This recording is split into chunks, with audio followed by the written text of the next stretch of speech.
দশম শ্রেণী গোলকের চ্যাপ্টার কষে দেখি 12 দেখবে পৃষ্ঠা নাম্বার 183। প্রথম অঙ্কটা বলেছে একটি গোলকের ব্যাসার্ধের দৈর্ঘ্য 10.5 সেমি হলে তার সমগ্র তলের ক্ষেত্রফল হিসাব করে লিখি। তো প্রথমে লিখব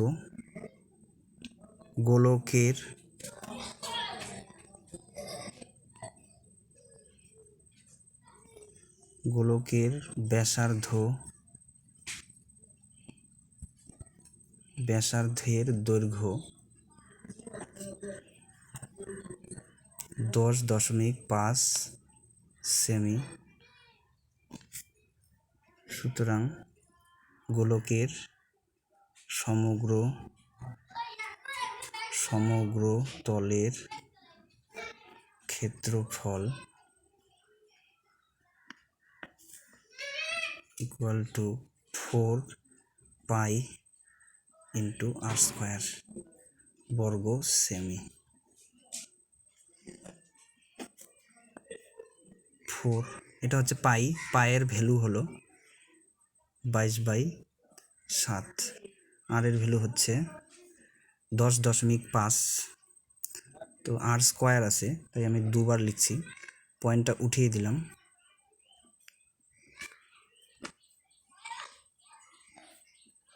এত বর্গ সেমি। 5 দিয়ে এটা কাটা যাবে। 7 7, 8 9 10, 3 বাজবে, 3 5 35, 5 7 35 যায়। 5 দুগুণে 10, 3 5 15, এই 2 দিয়ে 4 যায়, 2 দুগুণে 4, আবার 5 দিয়ে যায় এটা, 5 দুগুণে 10, 5 দুগুণে 10, তারপরে 5 দুগুণে 10, 5 5 21, এই 2 দিয়ে এই 2 কাটা যায়, নিচের সব কাটা গেছে। তাহলে থাকলো কি 3 আর 22কে গুণ করলে 3 দুগুণে 6, 66 ইন্টু 21 বর্গ সেমি। গুণ করতে হবে, 66কে 21 দিয়ে গুণ করতে হবে। 6কে 6, 6 দুগুণে 12,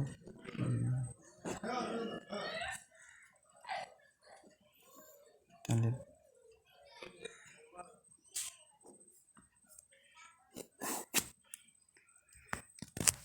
1386 বর্গ সেমি।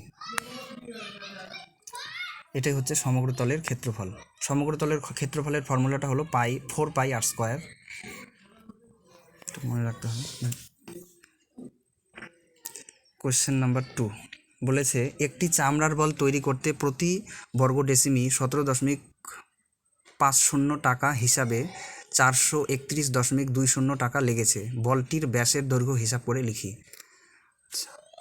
তো বলটির প্রতি বর্গ ডেসিমিতে খরচ, প্রতি বর্গ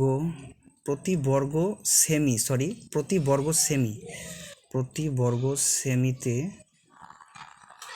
খরচ 17.50 টাকা এবং মোট খরচ 431.20 টাকা। তাহলে এবার প্রতি বর্গ ডেসিমিতে, যেহেতু এখানে বর্গ ডেসিমি আছে, তো বর্গ ডেসিমি বললে তার মানে এটা ক্ষেত্রফলের একক আছে এখানে, বর্গ ডেসিমি অর্থাৎ ক্ষেত্রফলের একক। তাহলে চামড়ার বলটির ক্ষেত্রফল হবে, আমরা প্রতি বর্গ ডেসিমিটারে যে খরচটা তাকে দিয়ে যদি মোট খরচটাকে ভাগ করে দিই, তাহলে আমাদের টোটাল সমগ্র তলের ক্ষেত্রফল বের হয়ে যাবে, মানে মোট সমগ্র তলের ক্ষেত্রফল আমরা পেয়ে যাব। এটা আমরা শর্টকাটে আরেকভাবে বুঝতে পারি, যদি প্রতি বর্গ ডেসিমিতে খরচ অর্থাৎ 1 বর্গ মিটারে যদি খরচ হয় এত টাকা, তার মানে টোটাল ক্ষেত্রফল, চামড়ার বলের ক্ষেত্রফলটা যেটা হবে তার সাথে যদি প্রতি বর্গ ডেসিমিটার খরচ গুণ করে দিই, তাহলে আমরা মোট খরচটা পেয়ে যাব। তার মানে প্রতি বর্গ ডেসিমিটার সমগ্র তলের ক্ষেত্রফলটা হবে মোট খরচটাকে দিয়ে আমাদের প্রতি বর্গ ডেসিমিটারটা ভাগ হয়ে যাবে। তাহলে সুতরাং চামড়ার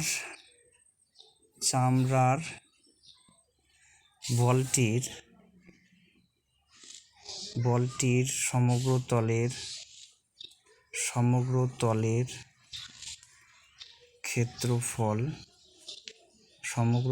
ক্ষেত্রফল ইকুয়াল টু, ভাগ করে দিব। প্রথমে উপরে হবে 431.20, নিচে হবে 17.50 বর্গ সেমি।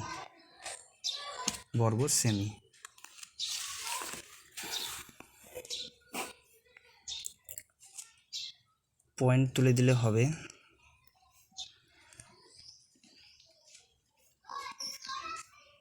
নিচের পয়েন্ট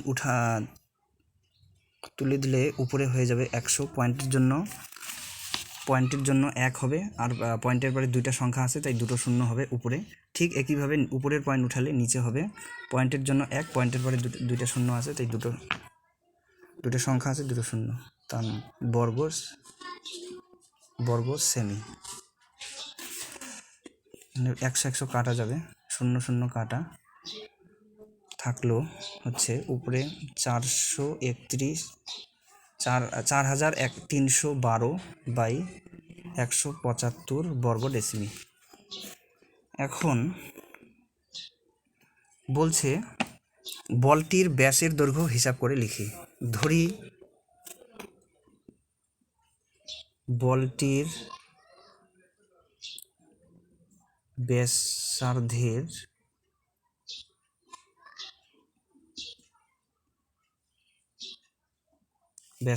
দৈর্ঘ্য আর সেমি। সুতরাং ব্যাসার্ধের দৈর্ঘ্য 8 সেমি। তো বলটির ব্যাসার্ধের দৈর্ঘ্য যদি 8 সেমি হয় তাহলে সমগ্র তলের ক্ষেত্রফলের শর্তানুযায়ী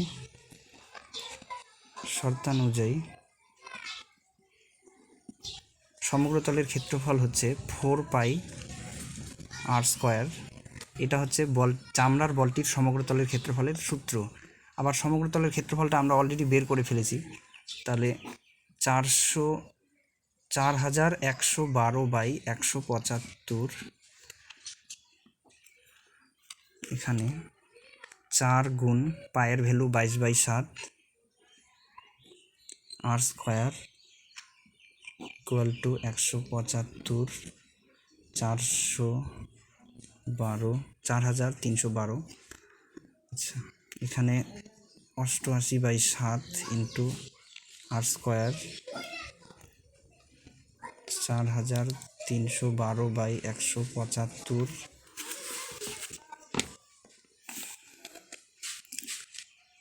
r² রাখলে উপরে চলে যাবে 4112/175 ইন্টু, এখানে গুণ আছে 88/7 গুণ r² আছে, তো গুণ আছে 88/7কে যদি আমরা ওই দিকে নিয়ে যাই তাহলে ভাগ হয়ে যাবে। গুণ থাকলে ওইদিকে গেলে ভাগ হয়ে যায়।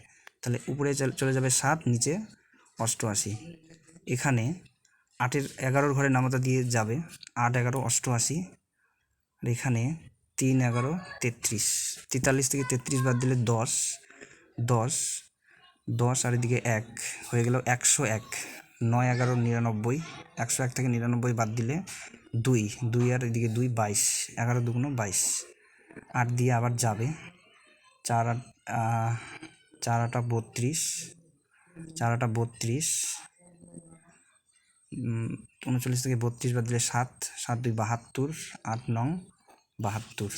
তাহলে এদিকে আবার যাবে 7 দিয়ে, 7 2 14, 15 16 17, 3 বাঁচতেছে, 3 আর 5 35, 5 7 35। তাহলে উপরে r² ইকুয়াল টু উপরে হচ্ছে 49, নিচে 27 না 25, 49/25, 49/25।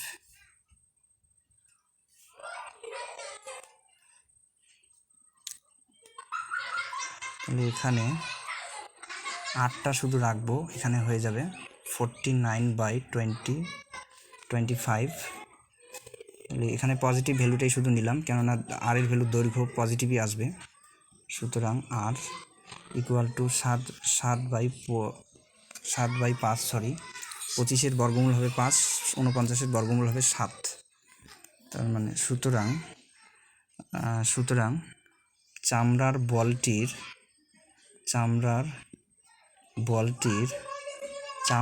বলটির নির্ণেয় ব্যাস হচ্ছে ব্যাসার্ধের দ্বিগুণ। তার মানে 7/5 গুণ 2 সেমি, তার মানে 7 দুগুণে 14/5। এটাকে আমরা ভাগ করে দিব 100, তার মানে 5 দুগুণে কত 10, 4 বাঁচবে, পয়েন্ট দিলাম, 0 নিলাম, 5 8 40। এটাই হচ্ছে অ্যান্সার। আজ এই পর্যন্তই। অঙ্কগুলো ভালো করে প্র্যাকটিস করবে বাড়িতে, আর সাবস্ক্রাইব করবে চ্যানেলটাকে, যেন পরবর্তী ভিডিওটা পেয়ে যাও, আর শেয়ার করবে একটু।